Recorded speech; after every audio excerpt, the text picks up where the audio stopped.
मन स्वभाव से चंचल है जैसे वायु।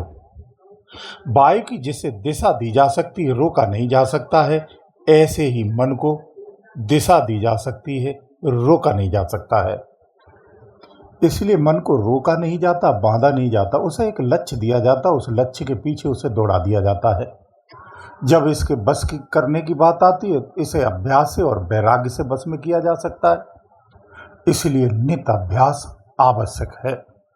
विचारों की स्वतंत्रता, विचारों पे अंकुश नहीं लगाना चाहिए। जब विचारों पे हम अंकुश लगाते हैं तो विचार वो और बलपूर्वक हमें प्रभावित करता है।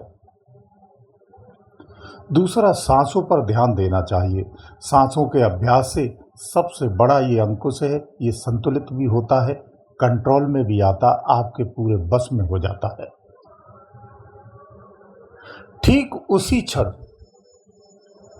इस मन को ध्यान में लगा दिया जाता है, फिर ये ध्यान में लग जाता है, फिर ये इधर उधर नहीं भगता है, फिर ये आपके अनुसार कार्य करने लगता है। जब ये आपके अनुसार कार्य करता है तो चित्त में देखेंगे आप ठहराव आ जाता है। एक आज्ञाकारी जैसे बालक होता है, ऐसे ही ये मन आपका फिर आज्ञाकारी हो जाता है। जब जब आप इसे भजन में लगाते हो तो ये भजन करने लगता है, और जब इसे संसार में लगाते हो तो ये संसार में कार्य करने लगता है। लेकिन होता ये योग से ही है, कठोर अभ्यास से होता ये संयम से है। इसमें सबसे बड़ा रामबाण श्वासों का इलाज है। इसके माध्यम से आप इसे संतुलित कर सकते हैं, कंट्रोल कर सकते हैं। इसमें करना क्या होता है, श्वासों को लंबा खींचा जाता है। गहरा श्वास भरना, रोकना और फिर बाहर निकाल देना, फिर बाहर निकाल करके थोड़ी देर रुकना और फिर सांस भर लेना। सांसों की लंबाई जब हम बड़ी कर देते हैं तो ये मन थक जाता है, ठहर जाता है और बस में हो जाता है। जैसे ये ठहरता है तो विचार भी ठहर जाते हैं, बस ये फिर भजन में लग जाता है। आप जहाँ बोलेंगे ये वही फिर कार्य करने लगता है। तो इस तरह से आप अपने मन को भजन में लगा सकते हैं। श्वासों को अभ्यासों के द्वारा इतना हल्का कर दो, इतना सूक्ष्म कर दो, इतनी बारीक कर दो कि सांसों की गति बिल्कुल मंद पड़ जाए। तो श्वासों की गति मंद होती है तो मन भी मंद हो जाता है। इसी का मन का मरना कहते हैं। मन को रोका नहीं जाता है, मन को रोकने से ये और भड़कता है और चंचल हो जाता है। इच्छाओं को रोका नहीं जाता है, इच्छाओं को रोकने से इच्छाएं और अधिक उत्पन्न होने लगती हैं। इसलिए इन्हें दिशाएं दी जाती हैं।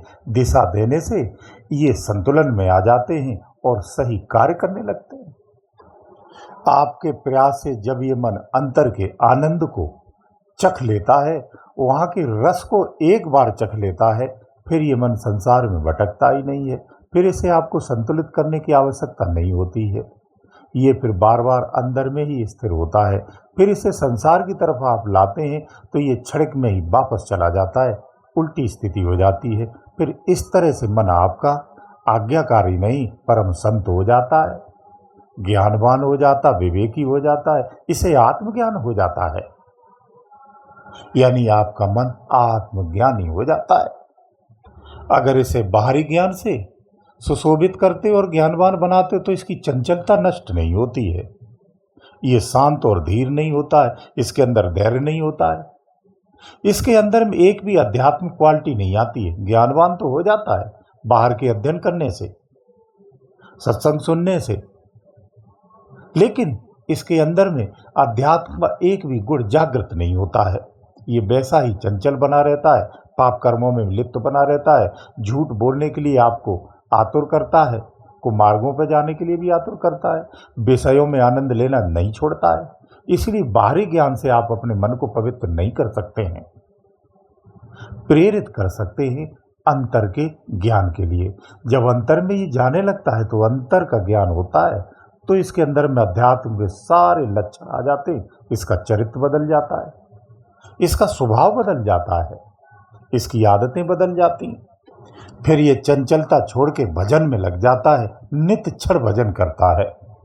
इसे कंट्रोल करने का, भजन में लगाने का दूसरा तरीका ये भी है, ये जो कहे वो मत करो, इसकी इच्छा के अनुसार कोई भी कार्य मत करो, उल्टा करने लगो। तो ये अपने आप नर्वस होता है और अंदर में ही अंदर में टूट जाता है, कमजोर हो जाता है, तो ये कंट्रोल में आने लगता है। तीसरा योगा है। आपको योगा करना चाहिए, अनुलोम विलोम करना चाहिए। जो साधक रोज योगा करता है उनका मन भी उनके संतुलन में आ जाता है। जैसे जैसे ये संतुलन में आता है ऐसे आत्म अनुभूति होने लगती है, फिर ये खुद से ही शांत हो जाता है और ठहर जाता है। जाप करने से ये शांत नहीं होता है, जाप करने से ये उछल कूद अधिक में जाता है, बंदर की तरह गुलाटी मारता है, भजन नहीं करने देता, जाप नहीं करने देता है। इसलिए एक लंबा समय हो जाता है, लोगों को कई वर्षें हो जाती हैं, उनका मंत्र ही सिद्ध नहीं होता है, ये मन होने नहीं देता है। इसलिए जाप से ये कंट्रोल नहीं हो पाता है। इसे कंट्रोल करने के लिए योग विधियों को अपनाना चाहिए, तो ये कंट्रोल हो जाता है और पूरी तरह से हो जाता है। जिस दिन ये पूरी तरह से हो जाता है उस दिन आप पूरी तरह से फ्री हो जाते हैं, फिर जो मर्जी आए वो करो, आप स्वतंत्र होते हैं।